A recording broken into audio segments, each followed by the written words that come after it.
and to the republic for which it stands, one nation, under God, indivisible, with liberty and justice for all. And Mr.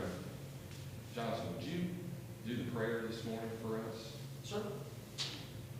Heavenly Father, we would like to thank you for this opportunity together this morning. Father, we thank you that we live in a country that's free, where that we can gather. Father, we pray for our leaders today that you'll watch over them, protect them, give them the knowledge and the courage to serve. We pray for our community, Father, that you'll continue to bless our community. We give you all the praise for all the goodness, and we pray this in Jesus' name. Amen. Amen. Thank you, gentlemen. Thank you very much. Give everybody the layout of the room this morning. We have a few of us in attendance. We're still doing the social distancing and observing all of that in our attendance today, in addition to the board and our clerk. We have Brian monitoring the cameras, and we have our Deputy Director of EMA, Larry Mullins, who's become quite a star in our meetings. And then we also are honored to have an honored guest today, and that is our mayor of the city of Portsmouth. Kevin E. Johnson is with us. Thank you, Mayor, for being here. Appreciate you stopping by. I know you had business in the courthouse earlier, and it's good to see you today. Very good to see you. Always good to see Mr. Johnson. So we want to go ahead and start our meeting today for May 12th. And if we could start with the approval of the minutes of May the 5th. I will make the motion to approve. I will have to vacate the chair to second that motion. Ms. Coleman. Aye. Mr. Davis. Aye. In the matter of communication from Portsmouth Municipal Court regarding electronic monitoring house arrest invoice. Is there any questions or comments in regards to item 2 today? Hearing none, Motion to approve. I'll second. Ms. Coleman. Aye. Mr. Davis. Aye. In the matter of correspondence to all elected office holders and department managers. Are there any questions or comments in regards to item 3? Hearing none, Motion to approve. second. Ms. Coleman. Aye. Mr. Davis. Aye. In the matter of approving the 2021 rural transit grant certifications and assurances regarding access Scioto County public transit. Questions or comments in regards to the 2021 Rural Transit Grant Certification and Assurances? Hearing none, I make a motion to approve. second. Ms. Coleman. Aye. Mr. Davis. Aye. In the matter of authorizing the clerk to advertise a notice to bidders for concrete and grout materials, aggregate materials, and emulsion, cutback, and primer materials for the Scioto County Engineering Department. Are there any questions or comments in regards to item 5? Hearing none, Motion to approve. second. Ms. Coleman. Aye. Mr. Davis. Aye. In the matter of approving gasoline card contract award to Speedway Prepaid Card LLC regarding the Scioto County Department of Job and Family Services. Questions or comments in regards to item 6? Hearing none, Motion to approve. second. Ms. Coleman. Aye. Mr. Davis. Aye. In the matter of accepting miscellaneous notices and reports. Questions or comments in regards to item 7? Hearing none, I'll make a motion to accept. I will second. Ms. Coleman. Aye. Mr. Davis. Aye. In the matter of request for appropriation of funds. Questions or comments in regards to fund appropriations? Hearing none, Motion to approve. second. Ms. Coleman. Aye. Mr. Davis. Aye.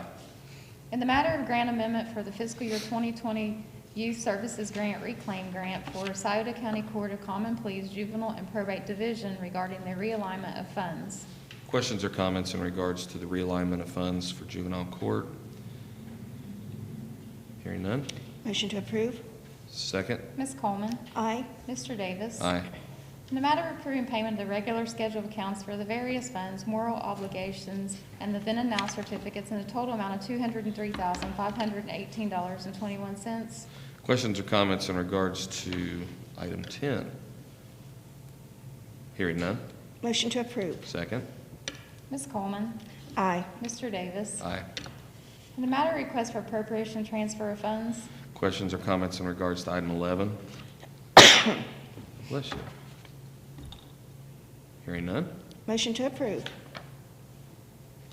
second. Ms. Coleman. Aye. Mr. Davis. Aye. In the matter of resolution canceling the temporary change and returning to the regular established meeting days for the Scioto County Commissioners. Questions or comments in regards to item 12 in relation to going back to Tuesdays and Thursdays? Both. Hearing none, Motion to adopt. I will second. Ms. Coleman. Aye. Mr. Davis. Aye. Should we tell Mike? But Mike goes on vacation and we increase the meeting days, so. Oh, I'm sure he'll be fine. He'll be fine. Okay, all right, that concludes our agenda. And what I'd like to do at this time, are there any other questions? Do you have anything? I have nothing at this Commissioner time. Coleman? All right. Before we go any further, anybody have any questions in regards to the press? We'll get to that here in just a minute. As I mentioned before, we do have our esteemed Deputy Director. You're pointing at each other now. Deputy Director of EMA. We need to laugh more, you know, regarding everything that's going on. And it's medicine to the soul to laugh and have humor during these times, that's for sure. But we do have our Deputy Director, Larry Mullins, with us, and he's available to answer any questions. I don't know if you have a statement or not for today, and maybe you can make that if anybody has any questions. I know that there was a release. We'll make sure that we get this up on the Facebook site as well, Larry, but as far as where we're at, where EMA is at in their operations. And then we also do have our esteemed mayor of the city of Portsmouth, Kevin E. Johnson. And Mr. Johnson, would you have anything you would like to say today? If you do, we have a podium with a mic. If you would like to, you are more than welcome to do that. We get honored guests from time to time, and I do appreciate Mr. Johnson and the ability to work with him.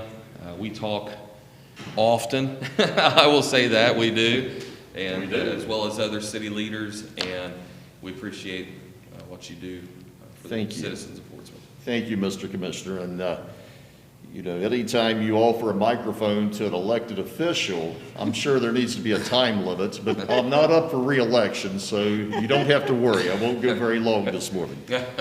I do want to say good morning to our honorable commissioners. I'm sorry that I didn't get a chance to see Commissioner Crabtree today, but good morning to Commissioner Coleman. He may be watching. Okay, great. And good morning to Commissioner Chairman Mr. Davis. And thank you for the opportunity to speak this morning. I bring best wishes for each of you from all of us at City Council. I hope your families, yourself are well and safe. And I want to speak to you today just for a couple of minutes, not necessarily as a city councilman or as the mayor of the city of Portsmouth, but just as a fellow human being. Over the past several months, our world, our country, our state, our county, our city, we've faced what's become known as a pandemic, a very horrible pandemic, this COVID-19. We've watched the news, we've read the reports, and maybe even have personally been affected by the loss or sickness of a loved one. We hear the numbers of thousands and thousands dying and thousands suffering, and sadly, more people will probably die and suffer. However, as grim as these numbers appear, once again, the worst of events bring out the best of people. And we've seen that right here at home, Mr. Commissioner. Today, honorable commissioners, I'd like to publicly give my heartfelt thank you to those, the best of people. I'd like to say thank you to our healthcare workers who have been on the front lines during this entire pandemic. Thank you to the health departments, county, city, our EMA, the staff of the EMA. They've worked nonstop. To our police, our deputies, our law enforcement, our fire personnel, our first responders, you are truly the heroes. And I want to say thank you. To our city and our county workers, they've maintained the streets, the water, the debris cleanup, the trash pickup, all the other services. Thank you to the city and county workers that converted their homes into mobile offices to continue to work for our county and for our city. Our county and our city never closed, and today we're still open for business. I want to say a very special thank you to our teachers throughout our county and throughout our city. Each of you transitioned into a homeroom teacher. You taught our children from your home into our homes. We say thank you. And finally this morning,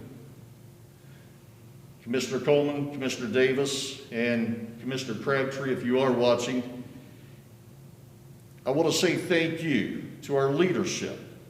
You guided our ship through these uncharted waters, these rough seas that haven't been traveled before. You did it as a team of leadership, our commissioners right here in Scioto County. I personally say thank you to each and every one of our commissioners for your strong leadership in these very difficult times. You three together have stood tall as a team, and you've provided experienced leadership. Today, as a resident of Scioto County, on behalf of my entire family, I want to say thank you for your leadership. God bless you. Thank you, sir. Thank you. I'll give this hand clap for you. Thank you so much.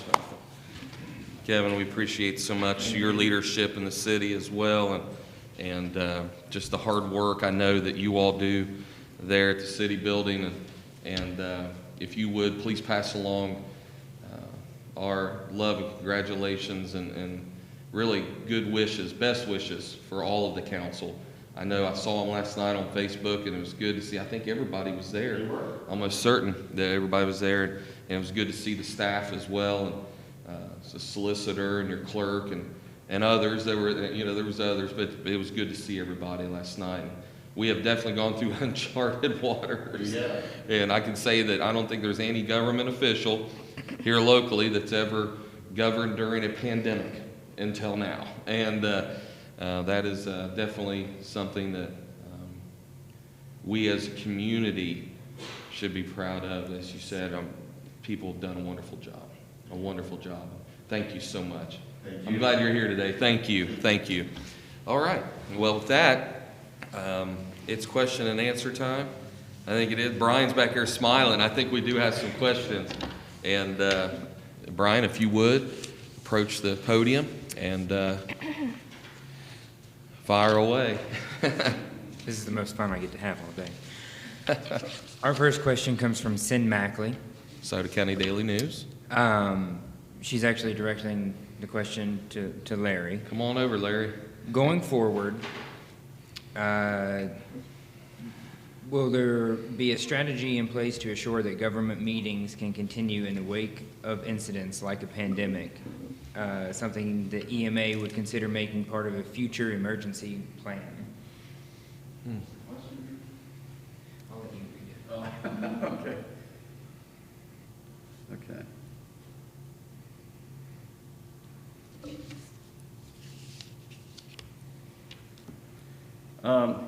Thank you for that question, and we're one of the major jobs of Scioto EMA or any EMA is planning for the future, and of course this has been an excellent learning experience for all of us, and that'll be something that's a good thing to bring up to make sure that as we go forward in our planning efforts that we'll make sure that that element of the government meetings, I think actually our city and county's done a good job continue the meeting during the pandemic, but that'll be something that we'll make sure that we assess and include in any plans going forward.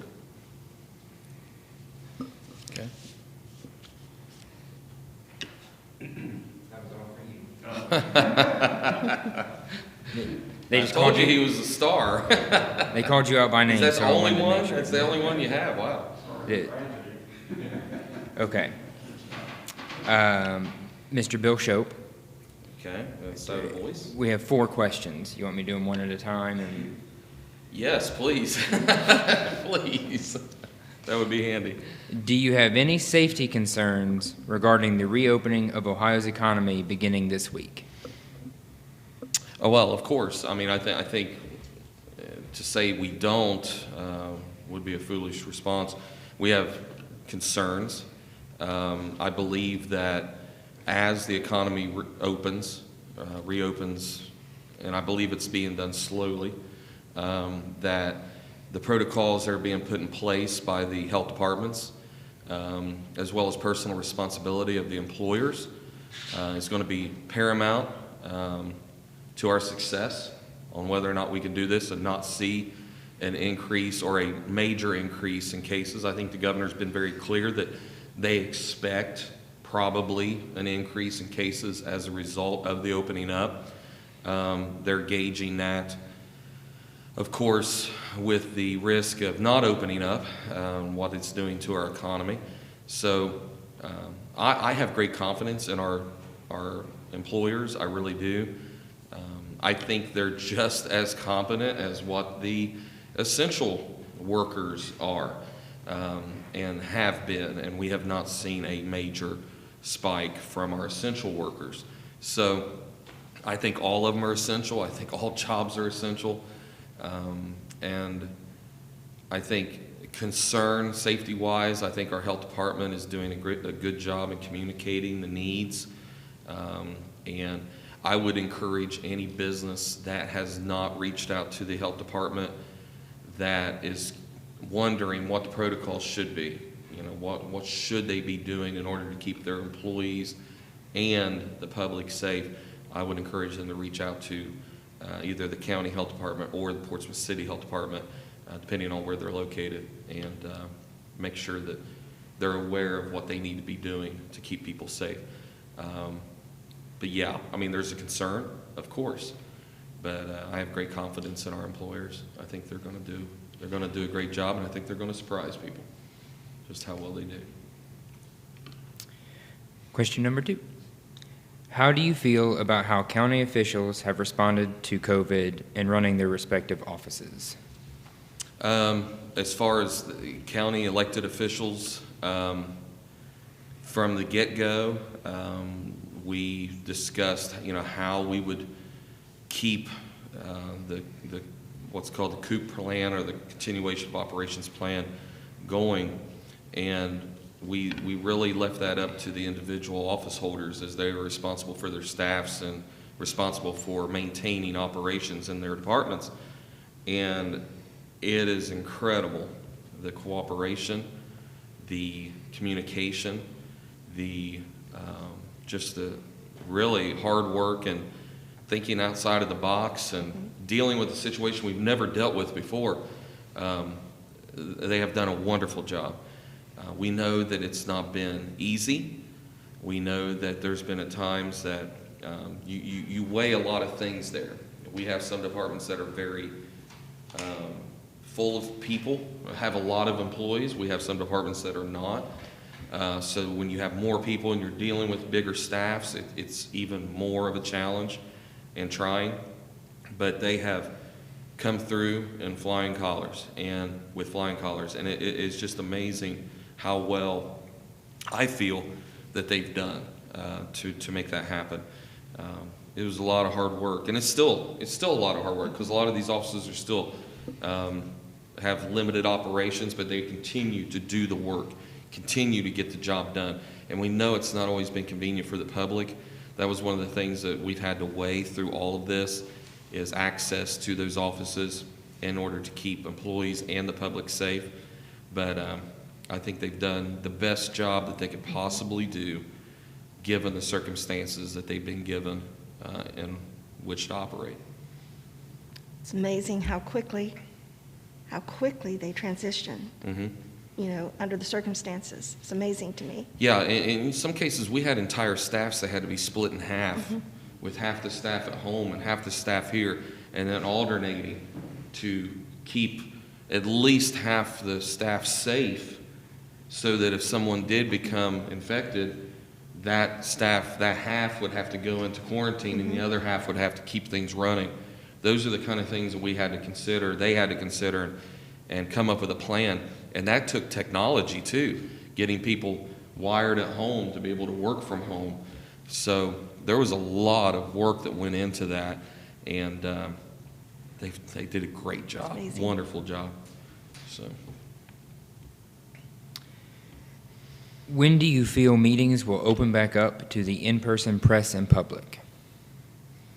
For the county, we just opened up to two meetings a week. Those will continue to be, I don't like to use the word closed to the press because we still have it open to the press via Facebook. And then we also we are live streaming, not live streaming, but we are streaming our meetings on YouTube now as well. And the press has the ability to ask questions, as well as the public has the ability to ask questions. With the stay-at-home orders being extended through the end of the month, we have not really discussed in great depth, but I would think that it would be at least until the end of the month. And then we will have to reassess based upon what the governor says in his conferences on, A, where does the stay-at-home order continue?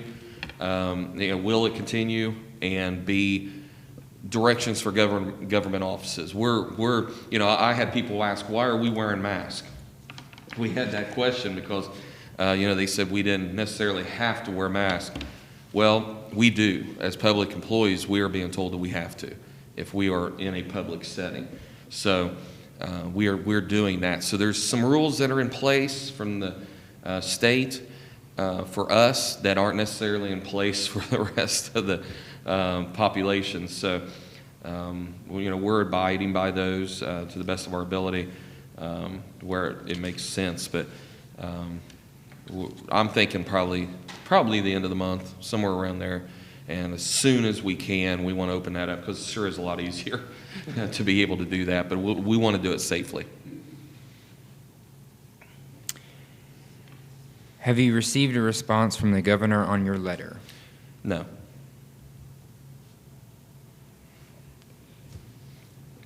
Sin Mackley, dumping seems to be getting out of control. What are the plans to tackle this issue as Ohio opens back up? Yeah, it's a real problem. I appreciate the question.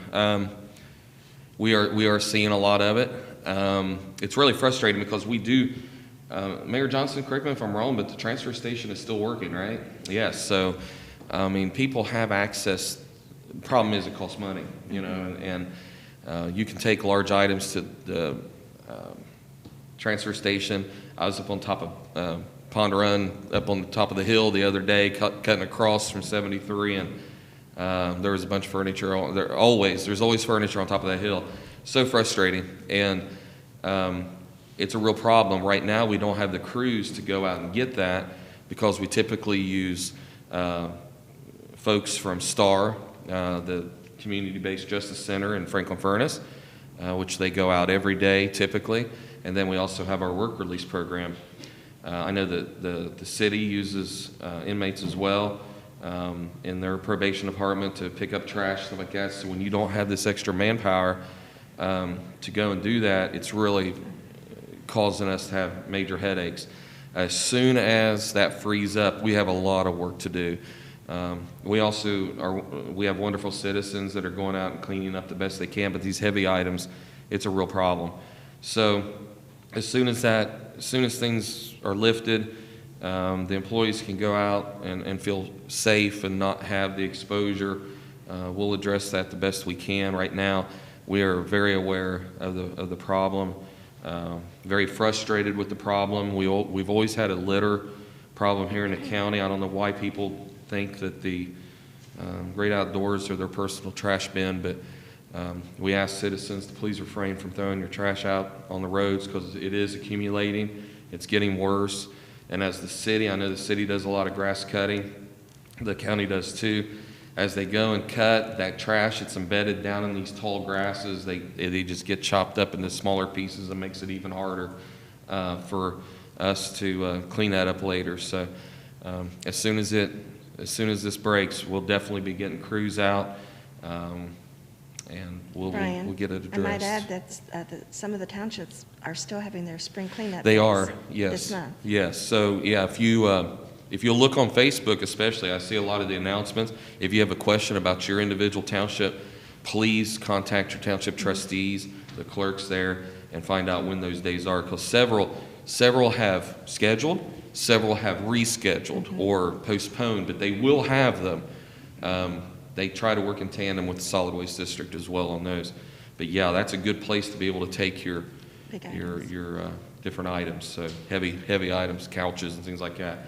Just don't dump them on hillsides, don't, please, because it just really causes major problems. But yeah, I hope that answers the question. It's not a great answer, but what cleanup there will be just has been postponed, and we'll get on it as soon as we can. That's it? Okay. All right. Well, appreciate that, Brian. Anything else? I have nothing. All right. Well, with that said, can we get a motion to adjourn? I do want to just thank our guest for coming. Yes. Thank you again for coming. And I will make a motion to adjourn. All right.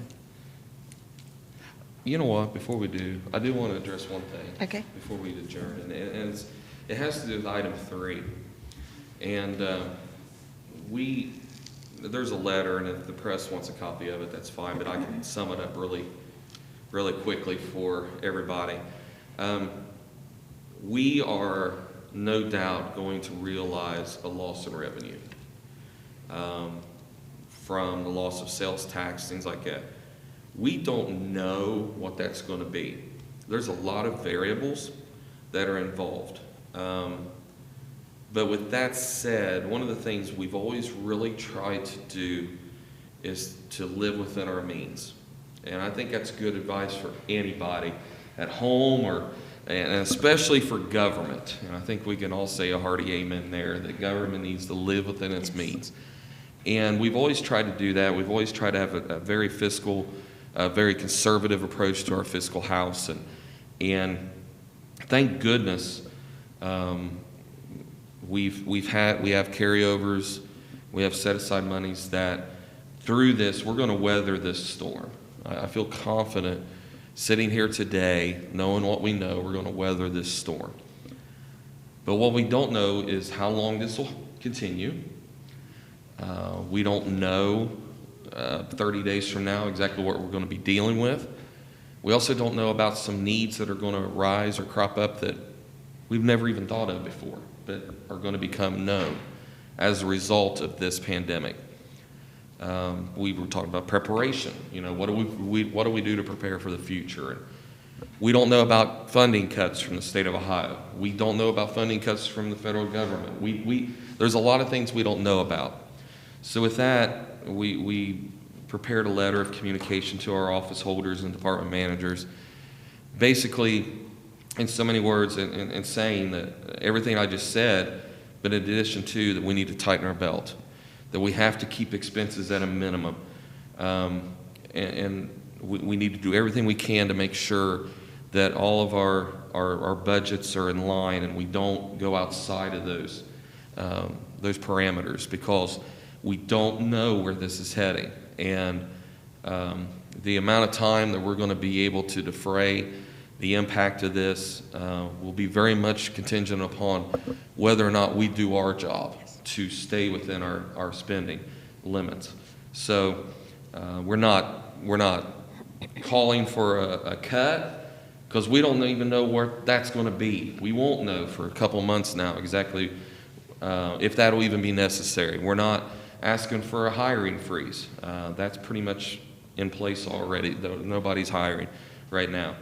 But what we are asking for is cooperation and a reminder that we're all, basically we're all in this boat together, and we need to make sure that that we keep the ship sailing right. So we're going to do that. We've always had great cooperation from most of our elected office holders and our officials, department managers, and I fully expect the same moving forward. Everyone's been wonderful, especially during this. You know, we have not seen any abuse. We haven't seen anything like that. So the public needs to realize and know that government is doing its best to keep its expenses just like you are at home, just like we are at home, to try to keep our expenses at a minimum.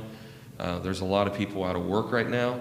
There's a lot of people that are still waiting on unemployment checks, still to this date, still waiting. Businesses are hurting. And like you, all of us need to tighten our belts and be prepared. And we've been doing that, but this was a friendly reminder, just letting everybody know this is what is expected, and I know that everyone's going to work together to make sure that happens. So I wanted the public to know that, just to have that feel that, because we have not shut down. That's the thing. I mean, we've still been operating, and in order to operate, you expend monies, and we're just going to make sure that we stay within our spending limits, and we do definitely what is necessary, and when possible, reduce the cost to the citizens of this county, taxpayers. So just wanted to let everybody know that. I appreciate it. Anything else? Okay, all right. Motion to adjourn? I'll make that motion to adjourn. All right, I will second. Thank you. Ms. Coleman? Aye. Mr. Davis? Aye. Thank you. Thank you, everyone.